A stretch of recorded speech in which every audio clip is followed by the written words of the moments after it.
اتنا خطرناک ہے، جو سماج کے لیے انتہائی دشوار ترین ہے۔ یہ سیریل کی نحوستیں، یہ سیریل کی لعنتیں ٹی وی کے ذریعے سے تمہارے گھر کے اندر آ رہی ہے، یہ فلموں کی لعنتیں ٹی وی کے ذریعے سے تمہارے گھروں کے اندر آ رہی ہے۔ آج کل لوگوں کو کہا جائے اپنے گھروں میں ٹی وی کیوں لاتے ہو تو کوئی کہتا ہے اسلامی چینل دیکھنے کے لیے۔ میں کہتا ہوں اسلامی ایک چینل دیکھنے کے لیے، دو چینل دیکھنے کے لیے، درجنوں وہ چینل جس پہ عریانیت دکھائی جا رہی ہے، جس پر گندگی دکھائی جا رہی ہے، جس پر فحاشی دکھائی جا رہی ہے۔ مجھے بتاؤ شوہر جب تک گھر میں رہے گا ممکن ہے اس کے خوف کی وجہ سے عورتیں اسلامی چینل دیکھے، لیکن شوہر گھر سے باہر نکلے گا تو بچے بھی عریانیت کی طرف جائیں گے، عورتیں بھی عریانیت کی طرف جائیں گی۔ میں تم سے پوچھنا چاہتا ہوں آج جو مسلم بچیاں بھاگ رہی ہے، آج جو مسلم بچیاں غیروں کا ہاتھ پکڑ رہی ہے، یہ افیئر کے معاملات، یہ ناجائز تعلقات، مجھے بتاؤ کون سی عورت آ کر کے تمہیں سکھاتی ہے؟ تمہاری بیٹیوں کو سکھاتی ہے، تمہارے گھروں میں ٹریننگ دی جاتی ہے۔ پتا چلا کوئی ٹریننگ دینے نہیں آتا۔ اگر یہ بچیاں سیکھتی ہے تو سیریل کے ذریعے سے سیکھتی ہے، فلموں کے ذریعے سے سیکھتی ہے۔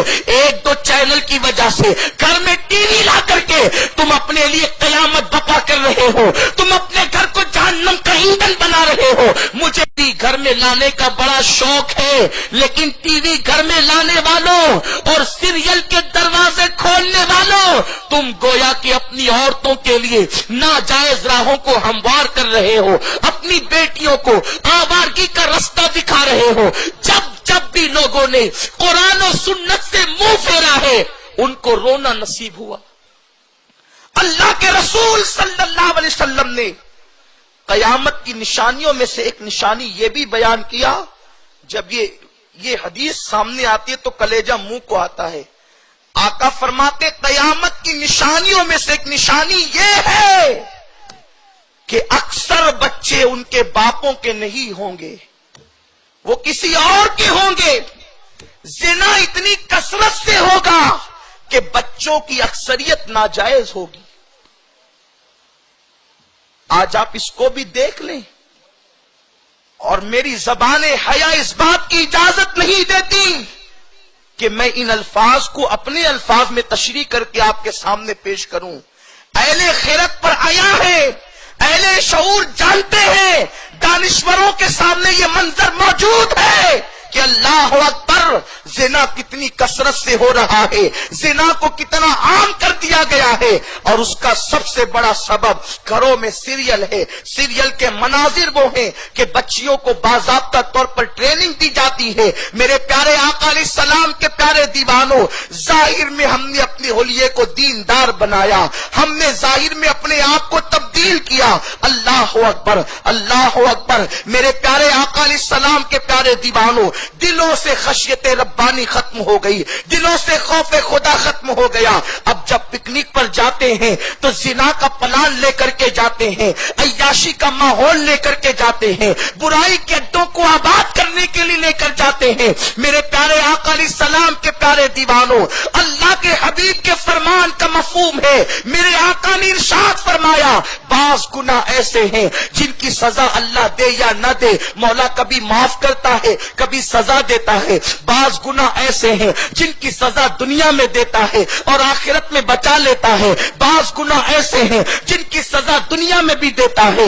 آخرت میں بھی دیتا ہے، لیکن کچھ گناہ ایسے ہیں جن کی سزا دنیا اور آخرت میں ملتی ہے اور اس کی سزا نسلوں تک اللہ دیتا ہی رہتا ہے۔ اس گناہوں کی سزا نسل در نسل منتقل ہوتی ہے، نسل در نسل چلتی رہتی ہے۔ صحابہ نے پوچھا یا رسول اللہ وہ کون سا جرم ہے جس کی سزا نسل در نسل ملتی ہے؟ میرے سرکار نے فرمایا اسی کو زنا کہتے ہیں۔ آج زنا کو عام کر دیا گیا۔ میرے آقا مصطفیٰ کریم رؤوف الرحیم صلی اللہ علیہ وسلم فرماتے ہیں عورتیں کپڑے پہننے کے بعد بھی ننگی رہے گی۔ آقا کریم نے فرمایا، صحابہ کو تعجب ہوا یا رسول اللہ وہ دور دور بھی آئے گا کہ عورتیں کپڑے پہن کر ننگی ہوگی، لیکن سرکار یہ مطلب سمجھ میں نہیں آیا کہ کوئی کپڑا پہن کر ننگا کیسے رہ سکتا ہے. تو میرے سرکار نے فرمایا کپڑے پہن کر ننگا رہنے کا مطلب یہ ہے کہ معاذ اللہ وہ عورتیں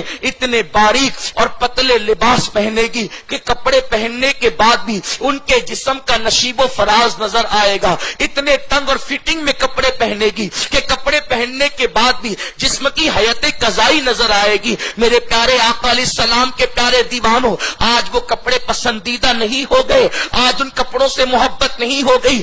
آج ہر آدمی چاہتا ہے کہ میری بیوی کی عزت محفوظ رہے، میری بیٹی کی عزت محفوظ رہے، میری بہن کی عزت محفوظ رہے. سب کو عزت محفوظ رکھنے کا خیال ہے، لیکن ہیرو ہیروئن کے انداز میں کپڑے تو ہم ہی خرید کر لاتے ہیں. کیا تمہیں پتا نہیں آج ہاف آستین کے کپڑے، آدھی آستین کے کپڑے شوق سے پہنے جاتے ہیں. دیور کے سامنے وہی ہاف آستین، بھائی چچا زاد بھائی کے سامنے وہی ہاف آستین، بلکہ سگے بھائی کے سامنے وہی ہاف آستین، جیٹ کے سامنے وہی ہاف آستین. فقہا فرماتے ہیں، فقہائے احناف کا یہ فتویٰ ہے کہ ایک بچی اگر جوان ہو گئی ہو تو وہ اپنی ماں کے سامنے کوہنی کے اوپر کا حصہ بلا عذر شرعی کھول نہیں سکتی. اگر اس نے کھول دیا تو یہ مانتے ہو جس نبی کے کہنے پر اسلام کو حق مانتے ہو اسی رسول کا فرمان ہے، تم جیسا کرو گے تمہارے ساتھ بھی ویسا ہی کیا جائے گا. دوسرے کی بہن کو بائک پر لے کر پارک میں جانے والے، دوسرے کی بیٹی کے ہاتھ پکڑ کر اس کی عصمت کا سودا کرنے والے، لاڈج میں کسی کی عصمت کو تار تار کرتے ہوئے مسکرانے والے، جب تو یہ کر رہا ہوگا تو تیرا گھر بھی محفوظ نہیں رہے گا. اس لیے کہ سورج مشرق کی بجائے مغرب سے نکل سکتا ہے، کائنات کا نظام بدل سکتا ہے، نبی کا فرمان غلط نہیں ہو سکتا. اگر تم چاہتے ہو تمہاری بیٹیوں کی عزت محفوظ رہے، تمہاری بہنوں کی عزت محفوظ رہے، اگر آج سے پہلے یہ خطا ہو گئی ہے تو سچے دل سے توبہ کر لو. توبہ کرنے والوں کو معاف کر دیا جاتا ہے، اور اگر توبہ نہیں کیے یہی کرتے رہے، ایک دن اس فقیر قادری کے جملوں کو تم ضرور یاد کرو گے. اختتام پر اپنے بھائیوں کو پیغام دے رہا ہوں. کرناٹک کے ایک بہت بڑے شہر میں، شہر کا نام نہیں لوں گا لوگ ناراض ہوتے ہیں، میں نے تقریر کرتے ہوئے یہی واقعہ بیان کیا اور حدیث پڑھی، کما تدین و تدان، تم جیسا کرو گے تمہارے ساتھ ویسا ہی کیا جائے گا. معذرت کے ساتھ شاید یہ جملے آپ لوگوں کو برے لگ رہے ہو تو معاف کر دیں، لیکن نشتر جو لگاتا ہے وہ دشمن نہیں ہوتا. اور میرے بزرگ بھائیوں نے مجھے یہی عنوان دیا ہے. تو جب میں نے یہ حدیث پڑھی نا کہ تم کسی کی بہن کے ساتھ خیانت کرو گے تو تمہاری بہنیں بھی محفوظ نہیں رہے گی، بیان کر کے میں بیٹھا ہی تھا، ایک لڑکا خوبصورت جوان روتے ہوئے آیا اور مجھے اس نے اسٹیج سے نیچے اتارا. میں اترا، اترتے وقت مجھے تھوڑا سا تردد ہوا کہ یہ کیوں روتا ہے. جب میں نے کہا تو اس نے میرا ہاتھ پکڑ کر کہا آپ نے حدیث صحیح پڑھی، میں اس کی تصدیق کرتا ہوں. میں نے کہا میرا تو ایمان ہے، یہ بتاؤ تم کیسے تصدیق کر رہے ہو. کہا کہ چند دنوں پہلے کی بات ہے، یہاں سے ہم لوگ جو ہے وہ شہر کے بیچوں بیچ ایک پارک ہے، اسی کے قریب لاج ہے، دوستوں کے ساتھ جب میں لاج میں گیا تو ہوج موج کرنے کے لیے ہم نے عذرائے مذاق اس لاج کے مینیجر سے کہا ذرا بتانا تیری لسٹ میں کون سی لڑکیاں ہیں تاکہ ہم انہیں منگوا کر ان کے ساتھ عیش کریں. تو اس لاج کے مینیجر نے کہا فوٹو دیکھ لو، جس کا انتخاب کرو گے پیش کر دی جائے گی، اتنے پیسے ہوں گے، یہ ہوں گے، اور سارا معاملہ طے ہو جائے گا. تو وہ لڑکا کہتا ہے مجھ سے، اللہ کی عزت کی قسم، اس لڑکے نے کہا روتے ہوئے، جب اس لاج کے مینیجر نے فوٹو کو کاؤنٹر پر بکھیرا تو ایک چہرے پر نظر پڑی تو میرے دل میں آگ سی لگ گئی. اس حسن کو دیکھ کر میرے پیروں کے نیچے سے زمین کھسک گئی. اسی فوٹو پر میری نظر جم گئی. میں نے اٹھا کر اس کو دیکھتا رہا، مجھے یقین نہیں آتا تھا کہ میں فوٹو دیکھ رہا ہوں یا خواب دیکھ رہا ہوں. میں نے کہا کیوں؟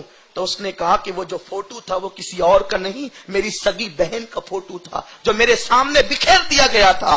یہ صورتحال ہے اے امت کے نوجوانوں. آج افریقہ کی سرزمین پر حالات یہ ہیں کہ مسلمانوں کو قتل کر کے ان کی لاش کو بھون بھون کر کفار کھا رہے ہیں۔ سیریا کا حال یہ ہے، مزارات اولیاء کو شہید کیا جا رہا ہے، مسلم نوجوانوں کو کفن تک میسر نہیں۔ ہندوستان کے مسلمانوں، تم کس دن بیدار ہوں گے؟ تمہاری آنکھیں کب کھلے گی؟ کیا جوانی اس کے لیے تھی جو تم کر رہے ہو، یا جوانی اس کے لیے تھی جو محمد بن قاسم نے کیا، جو طارق بن زیاد نے کیا، جو علی اکبر نے کیا؟ جوانی عیاشی کے لیے نہیں ہے، جوانی راتوں کو مسلح پر